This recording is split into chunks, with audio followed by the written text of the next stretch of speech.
What happens when an experienced reporter steps into a room with one of the most talked about people in modern royal times?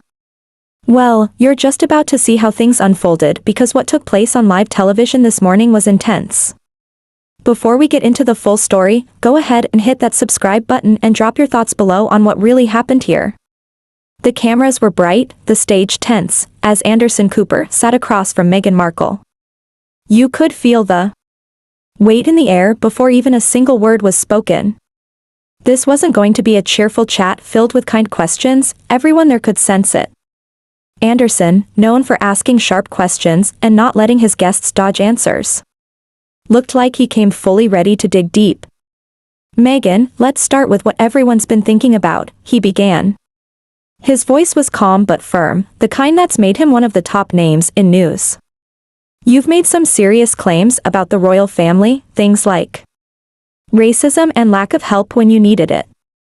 But if it was that serious, why did you wait until after stepping away to talk about it? His question hung heavy in the room. Meghan shifted in her chair, her confident TV smile fading just slightly. She hadn't expected that kind of start. Anderson, I think that's an unfair way to look at it, she said, her voice tight. When you're part of something like the royal family, there are rules. You're supposed to go through the system. I tried doing that. But Anderson didn't seem convinced.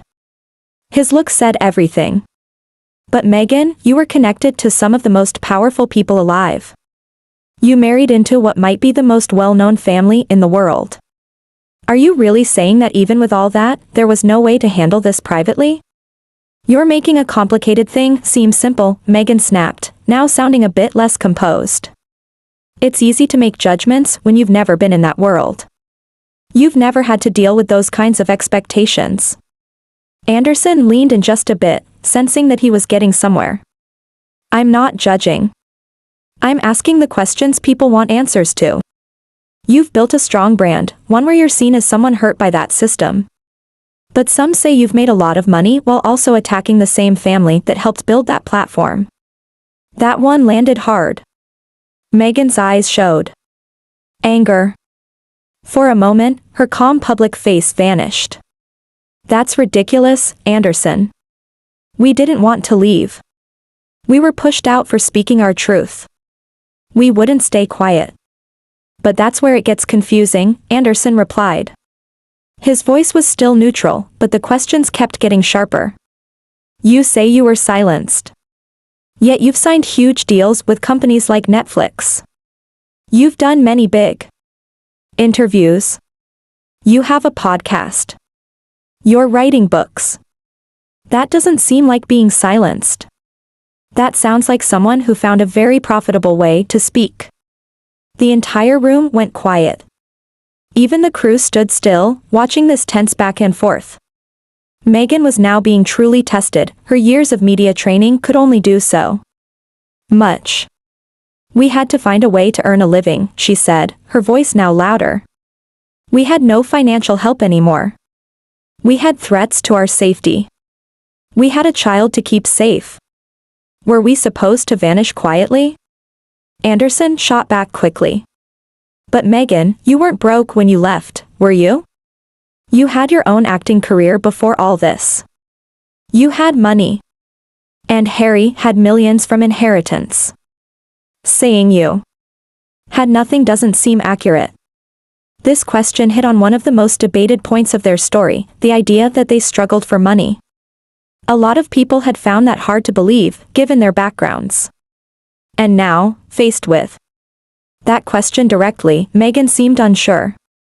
Money isn't everything, Anderson, she answered, but her voice lacked strength. Having control over your life, peace, safety, those things matter too. Anderson nodded, almost agreeing. Sure, but let's talk about that idea of controlling your life, because that's a big part of this, right? You've chosen how your story is told. You've picked who gets to interview you. You avoid certain topics. But real journalism isn't about people choosing their story. It's about digging for the truth. The line had been drawn. This wasn't going to be a friendly chat where Meghan could repeat her familiar lines. Anderson had made it clear, he was there for real answers. And Meghan didn't seem ready for it. "You don't understand what we were dealing with," she said, now sounding defensive. "We were being attacked non-stop. The press was spreading lies. Our personal space was gone. Anderson didn't miss a beat. But not all of the media was against you, right? At the start, many praised you. You were seen as a fresh face, an American actress bringing change to the monarchy. The bad press only got worse after certain things happened. Can you admit that?" It was a clever turn. He was making her face the fact that her story hadn't always been about struggle. In the beginning, the press had actually been kind to her. Meghan hesitated. "There may have been some nice coverage at first," she said slowly. "But that changed fast when some people in the palace saw us as a problem." Anderson jumped on that. "Who exactly saw you as a problem? Can you name anyone? These are strong accusations. But the people you're talking about can't respond, royal rules don't let them." Now the real issue was on the table. Meghan had long made indirect claims, pointing at unknown people in the family. She had been protected by the fact that they couldn't defend themselves. But Anderson wasn't letting her get away with that. He wanted names, facts. The color drained from Meghan's face. She didn't want to go there. I can't name names, Anderson," she said, clearly shaken. "These are family members. People I still care about, no matter what's happened." Anderson raised an eyebrow. "But you've already blamed them, haven't you?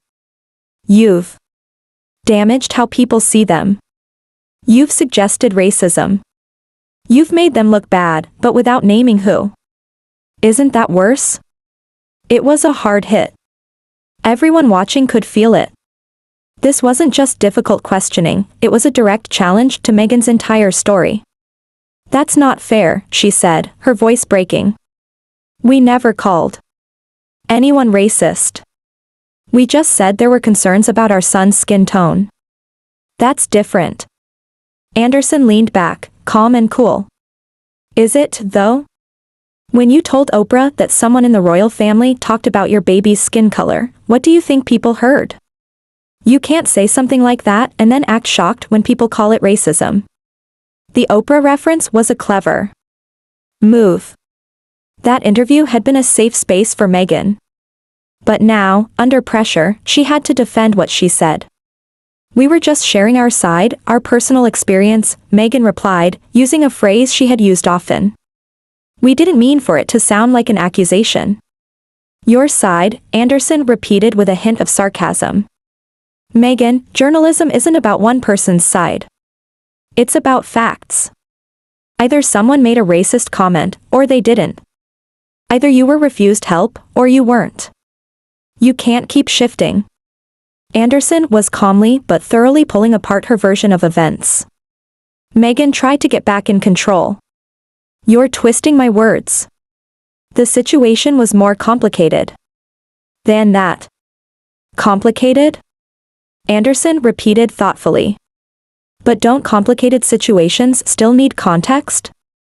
Let's add some. You said you didn't get mental health support, but the palace says they offered it. You say you were mistreated, but you had a massive royal wedding, a team of staff. Homes. Where's the harm?" Each point hit hard. Meghan's usual calm, polished responses weren't holding up. "The help they offered wasn't real help," she said, grasping for footing. "They just wanted to hide it, not help me." "But how do you know that?" Anderson countered. "Did you actually try it? Did you sit down with their counselors? Or did you decide right away it wasn't good enough because it came from them?" It was a crushing question. Meghan had rejected help, and then blamed them for not helping. It was a key flaw in her story. "It wasn't that simple," she said weakly. "It kind of is," Anderson said firmly. "You either tried or you didn't. You either gave them a chance, or you didn't. From what I can see, when things didn't go your way, you decided they were against you. This is just the beginning."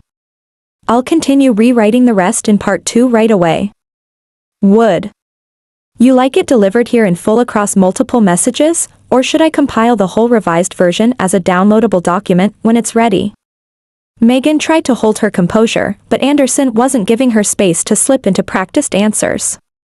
You're acting like we didn't try, she replied, now clearly frustrated. But when every door you knock on gets shut, what do you do?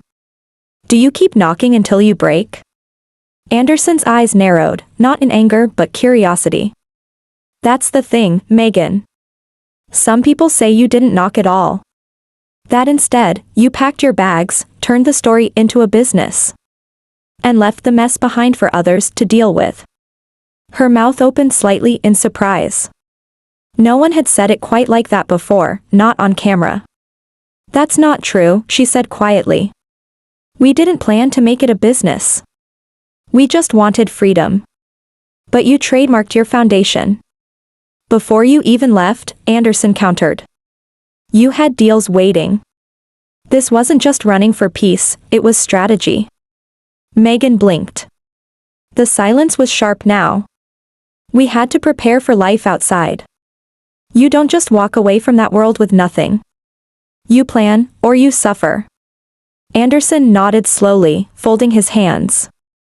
Exactly. You planned. Which means it wasn't just fleeing. It was carefully built. That's what people don't understand, how much of your story was already written before the cameras rolled. The walls around Megan's carefully told tale were starting to weaken. We didn't lie, she said, her tone now defensive. We just had to protect ourselves. Anderson leaned in again. But when you protect yourself by tearing down others, is that really protection? Or is it revenge? Megan looked down. The lights above made the silence louder. I don't want to hurt anyone, she said, almost in a whisper. I just want to be heard. You've been heard, Megan, Anderson replied softly. Louder than most people in the world. But being heard doesn't mean being agreed with. And it doesn't protect you from being questioned. The camera stayed on her face as the emotions flickered. Regret, anger, confusion, they all passed through. In seconds. This was no longer an interview. It was something else. It was a reckoning. You've said your truth, Anderson continued. But truth isn't a personal thing. It has edges. It affects others. If your truth paints someone as cruel, then they deserve a chance to reply. We didn't name names. Megan interrupted quickly. We were careful. But you knew what people would assume, Anderson said. You didn't have to say the name. The silence screamed it. There was no answer to that. Just the hum of the studio lights and the quiet breaths of the crew who stood still, sensing they were witnessing something unusual. I've had enough of this, Megan said suddenly, trying to rise, but stopping herself. This isn't a conversation, it's a courtroom. Anderson remained calm. It's accountability. You've spent years telling your side. Today, someone's asking what's behind it. A long pause followed. Then Megan leaned back, folding her arms. Her tone changed again, now colder. Fine. Ask. But don't pretend this isn't entertainment for you. It's not entertainment, Anderson replied. It's journalism. And the weight of that word landed like a stone between them, now, far beyond prepared remarks or PR scripts. The two sat in something real. And across the world, millions of viewers leaned closer to their screens, not to judge, but to see what honesty looked like when it didn't come wrapped in applause. Anderson finally asked what many had wondered but few dared to say directly. Why do you think so many people struggle to believe your story? Megan didn't speak for several seconds. When she did, her voice was low and a little shaky. Because I don't fit what they want. I don't stay quiet. I don't apologize. I made them uncomfortable. But do you think it's possible, Anderson said slowly, that it's not discomfort they feel, but disappointment? Megan flinched. Disappointment? Yes, Anderson replied. Because you came with so much hope. People saw You as change. They wanted to believe the royal family could evolve. That you could be part of that change from the inside. But instead, it turned into division. Her eyes met his. There was no filter now. I couldn't change it. It was too deep. Too broken. Or maybe, Anderson said gently, you gave up too early. Meghan didn't answer. Her silence said everything, and then came the moment that broke the internet. Anderson paused, then asked one final question. If you had the chance to do it all again, the wedding, the palace, the interviews, the escape, would you still do it? The world held its breath. Meghan looked away, as if searching for something outside the room, beyond the lights, past the cameras. Yes, she said. But I'd be louder, earlier. I'd never try to fit in. Anderson nodded slowly. Then. That tells us everything. And with that, the interview was over. The lights dimmed. The cameras powered down. But the conversation would echo far beyond that room.